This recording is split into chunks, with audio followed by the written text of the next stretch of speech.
So yun, magandang tanghali guys. So nag-try akong mag-order sa online and naka-LPC. So first time kong umorder dito sa natin sa mga supplier natin ng mga betta fish. So ayan, binubuksan ko muna siya. So yun. Ayan, buksan na natin guys. May ko na siya nakuha tang mga 12. So yun, dito ko siya in-order kay Big's Betta Hub. So mga gustong umorder dyan, PM nyo lang siya. Yan. So yun. Yan. Buksan na natin tong order natin. So yan, bilisan ko na lang.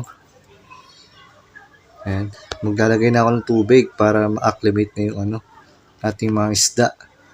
So yan, inisa-isa ko yung scotch tape. Yan. Mukha akong nahihirapan dyan, oh. Ano ba yan? Napaka